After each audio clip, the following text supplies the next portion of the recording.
heads up and get things fired up. If you know what I'm talking about. Get your home.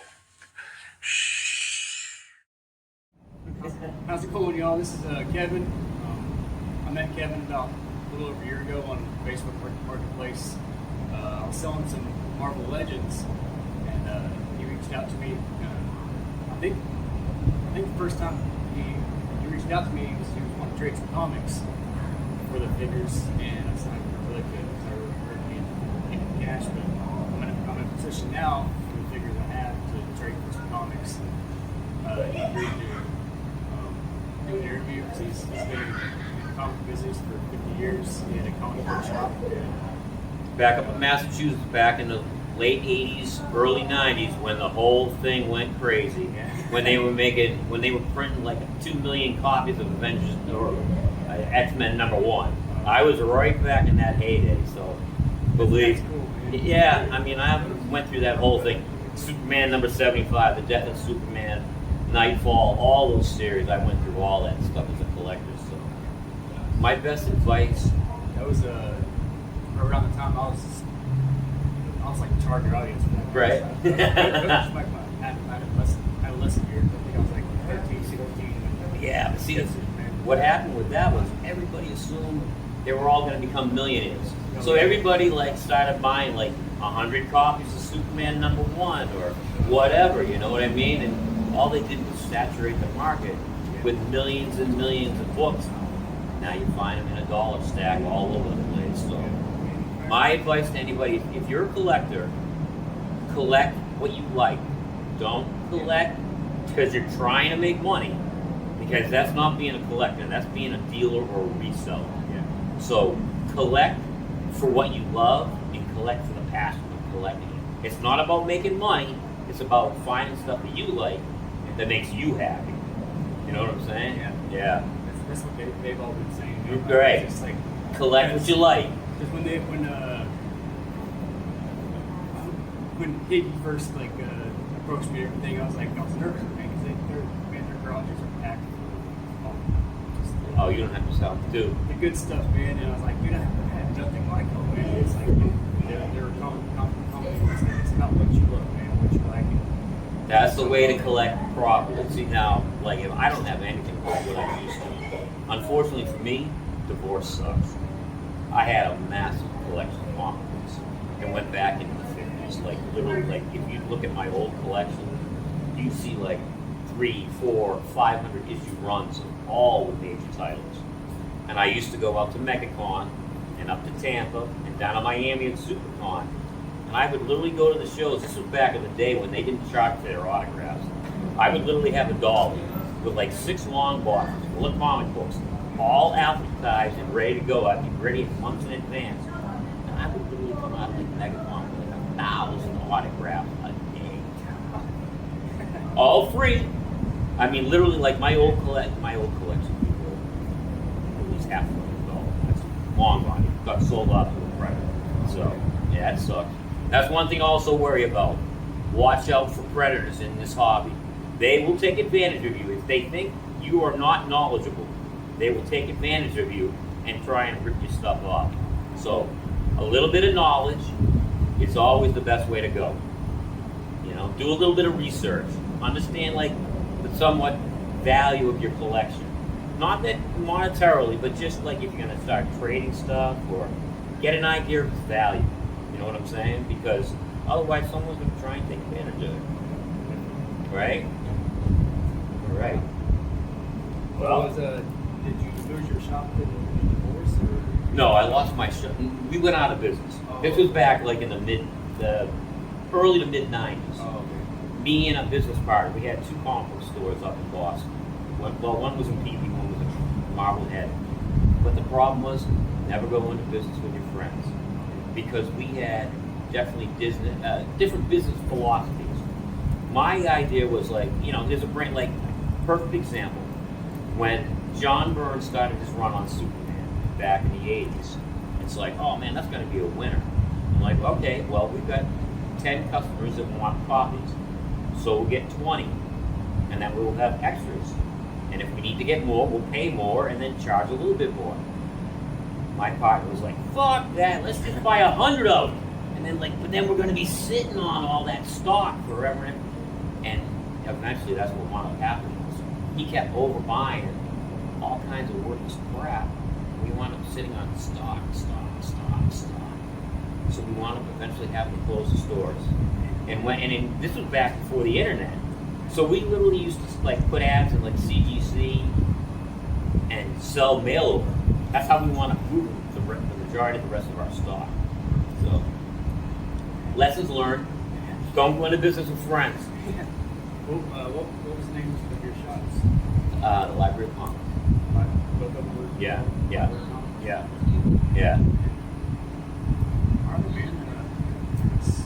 Take a look at the books. Yeah. I got the Alpha and all that's in there. What's that? The Alpha and the Omega. Yeah, Alpha Omega. Yeah, Okay. that's all in there too. Yeah, I'm trading. We got Infinity War Black Panther and a Game Reverse Captain America. Yeah. And this is the last one. I already have the Abomination wave done. He was just a standby to finish off the wave. Oh, it's next door. Okay. Oh, I brought all this stuff with me today. There's the Alpha Omega Primes. Alright, so I'm going to get the Alpha, the Omega, and the Prime for those two. I'm going to purchase the stack from. That's how it works, brother. Everybody helps each other. That's the way collectors work. I got cool toys, he's got cool comic books, and we're all going to come away with a nice, fair deal. I remember I bought this when it came out. It was like right when I was kind of entering my late teens. And I was getting out of comic books, but I remember buying this. I had this. Because back then in the day, everything was a holographic cover. Everything was 3D. Something had a pair of glasses in it. It was crazy back in the day. Yeah. I had this one and I had the Marvel vs. DC. And That was a great set too. Yeah. George Perez did the artwork on that. Now you can't even find that stuff. That JLA Avengers stuff. Yeah. That 4-book series is incredible. Yeah, those were some of the last comics I bought. I've been blessed because I've met so many of the famous artists. You know what I mean? Like I said, I used to go to all the comic book shows here in Florida. So I mean, I've met everybody. I saw your Jim Lee Batman. Oh yeah. The 608, the 619, and 619 variant issues. Yeah, Scott Williams, Jeff Loeb, and Jim Lee. So I've been lucky. I've met so many famous people in this industry. I met George Perez so many times over the year. I see Jimmy Palmiotti and Amanda Connors around. Because the funny thing is, in the comic book industry, here in Florida, there are so many artists that live here in Florida. Because there used to be the defunct comic brands that went out of business, but the artists stayed here in Florida. So a lot of times you go to these local shows or go to free comic book days, a lot of times these guys are going to be out there signing autographs for you. So yeah, just something else to be excited about, you know. Yeah. All right, man. I guess that's it. That's it. All right. Our first interview for the time. Yeah. We're going to come back to you again. He's definitely going to be doing more of these. Yeah, And we'll just give you a little bit of perspective about the comic book, action figure, toys. I mean, it's all over the place right now. The thing is, be smart with your purchasing. You're going to go to Target and pay $24.99 for a McFarlane figure. You're going to go over to Ross and get it for $5.99. Yeah. Smart purchasing. Be smart with your money, and always buy what you like. Don't buy it to make money, because that's the rule number one. Don't buy it to make money. Buy it because you like it.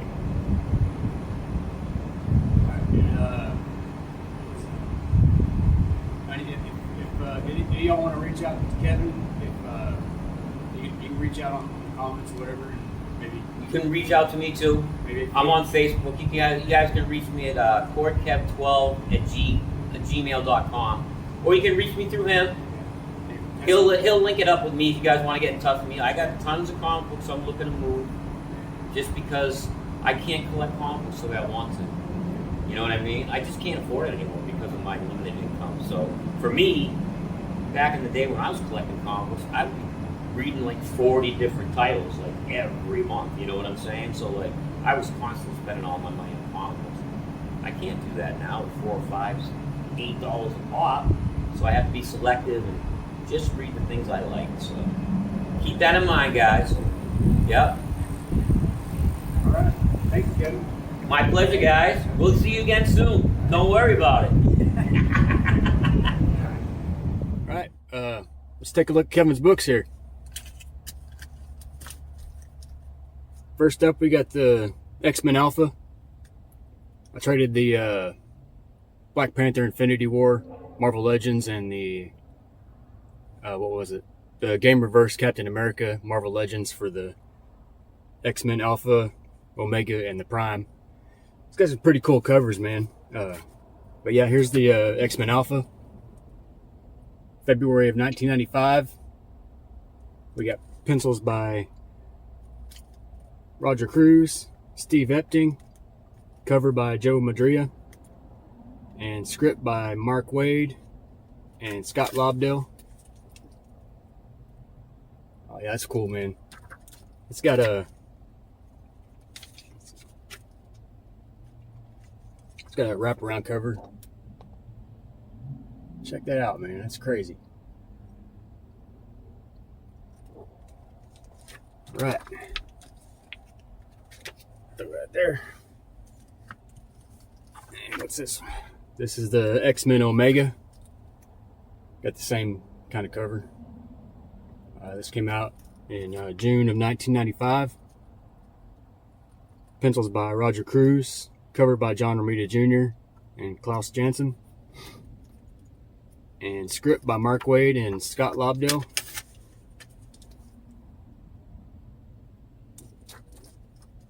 It's got a wraparound. Yeah, it's cool stuff.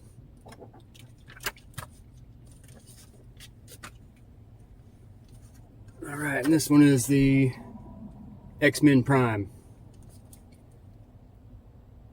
This came out in July of 1995 with pencils by Ben Herrera, Gary Frank, Mike McCone, Terry Dodson, Brian Hitch, Paul Pelletier, and Jeff Mack. And covered by Brian Hitch, and script by Fabian Nicosia and Scott Lobdell.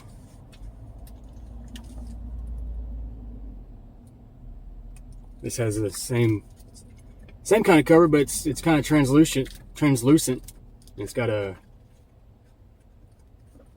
it's a wraparound too.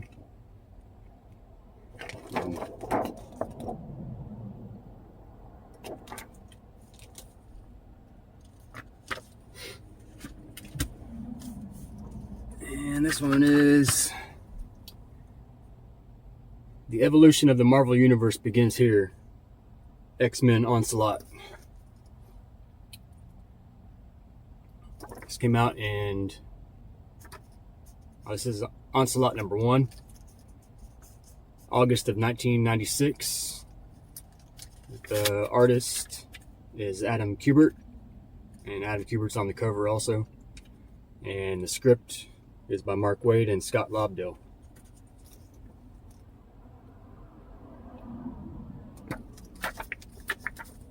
Yeah, this is a wraparound too. Like, it has the X-Men Onslaught logo there. Then on the reverse, it's like a reversed Marvel Universe logo. Onslaught. So I guess this was like a big crossover event.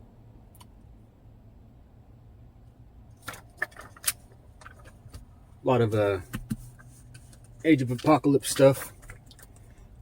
We got Age of Apocalypse, The Chosen. It's kind of like a Marvel Universe deal. It gives like stats and stuff of the characters from the Age of Apocalypse. This came out in 1995. Pencils by Ian Churchill, Tom Lyle, Tim Sale, Salvador Lorioa. I can't pronounce that, man. Val Simix and Steve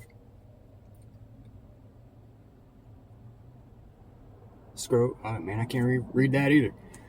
And the cover by Ian Churchill and writer Howard Mackey.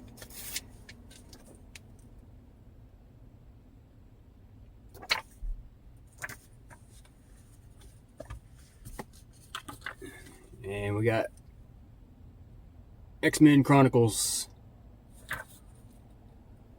number 2, June of 1995. Ian Churchill on pencils, Ian Churchill on the cover, and the writer is Howard Mackey.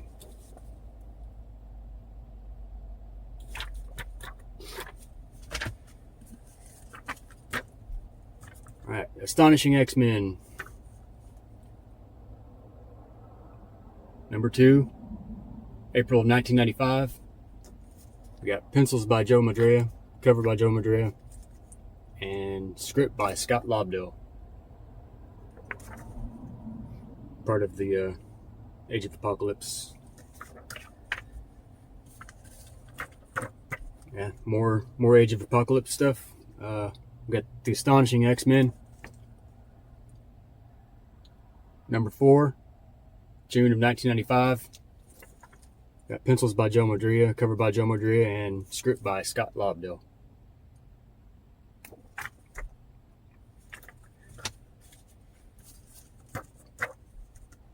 Another Age of Apocalypse. The Amazing X-Men number 4, June of 1995. Pencils, Andy Kubert. Cover, Andy Kubert. And script by Fabian Nicozia.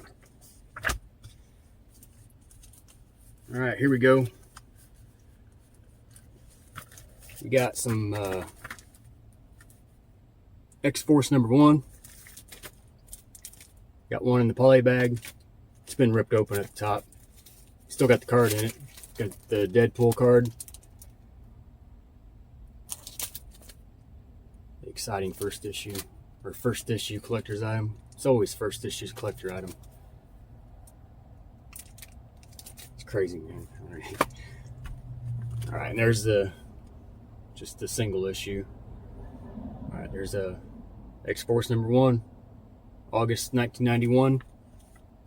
The pencils by Rob Liefeld, cover by Rob Liefeld, and script by Rob Liefeld and Fabian Nicozia. And we got X-Force number 2. This is the second appearance of Deadpool. September of 1991. We got pencils by Rob Liefeld, cover by Rob Liefeld, script by Rob Liefeld, and Fabian Nicozia.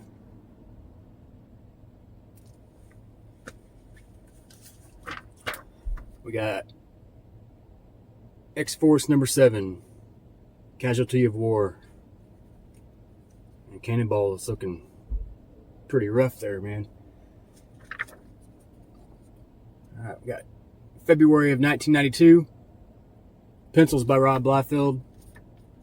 Cover by Rob Liefeld, writer Rob Liefeld and Fabian Nicozia.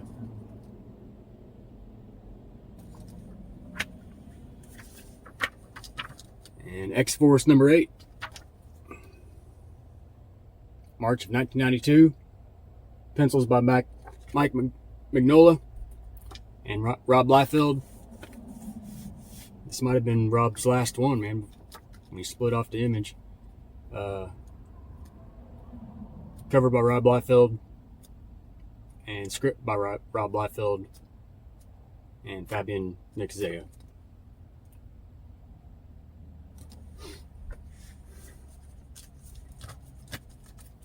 We got 2 of these again. We got a X-Force number 16, Executioner Song Part 4. We got one in the poly bag, unopened. It's got a card of cable in there. And here's the open one, X-Force 16, November of 1992. Yeah, that had to have been one of Liefeld's last. We got pencils by Greg Capel, cover by Greg Capel, and script by Fabian Nixzea.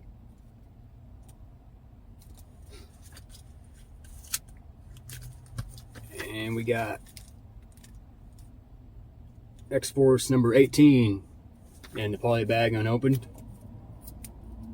January of 1993. Pencils Greg Capullo, cover by Greg Capullo, and script by Fabian Nixzea.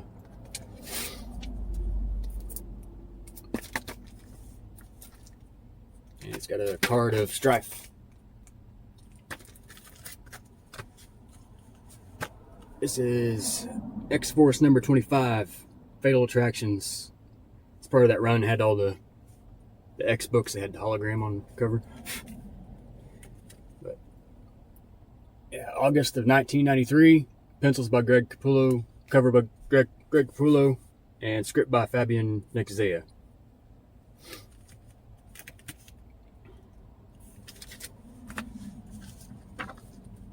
We got X-Force 26. September of 1993.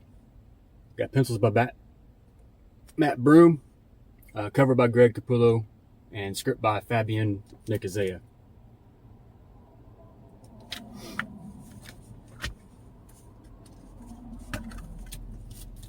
All right, this is X-Force. This has got like a wraparound gatefold, all kinds of stuff, man. All right, this is X-Force number 50, January of 1996. Pencils by Adam Polina, cover by Adam Polina, and writer Jeff Loeb.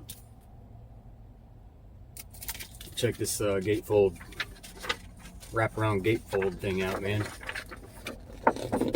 Look at that.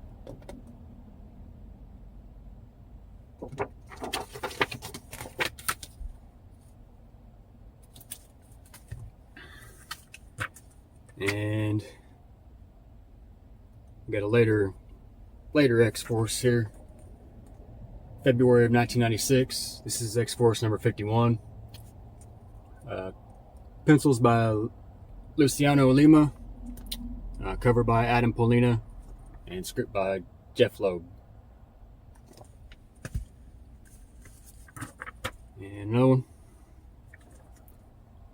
X-Force number 52. March of 1996. Pencils by Adam Polina, cover by Adam Polina, and script by Jeff Loeb.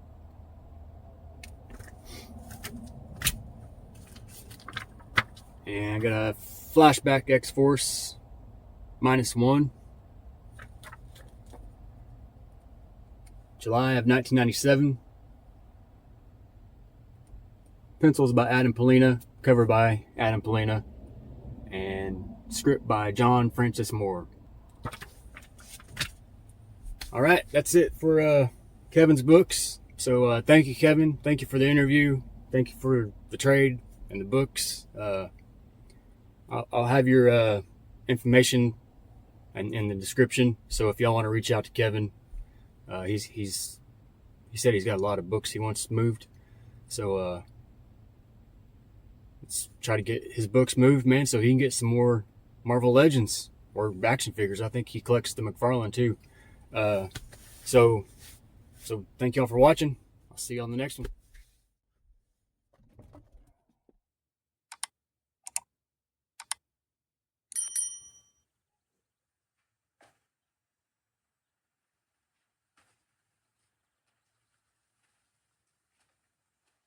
You're still here. It's over. Go home. Oh, you're expecting a teaser for Deadpool 2. Well, we don't have that kind of money. We expecting Sam Jackson show up with an eye patch and a saucy little leather number? Go. Oh, but I can tell you one thing, and it's a bit of a secret. The sequel, we're going to have Cable. Amazing character. Bionic arm, time travel. We have no idea who we're going to cast yet, but it could be anybody. Just need a big guy with a flat top. Could be Mel Gibson, Dolph Lundgren, Keira Knightley. She's got range. Who knows? Anyway, big secret. Shh. Oh, and don't leave your garbage all lying around. It's a total dick move. Go.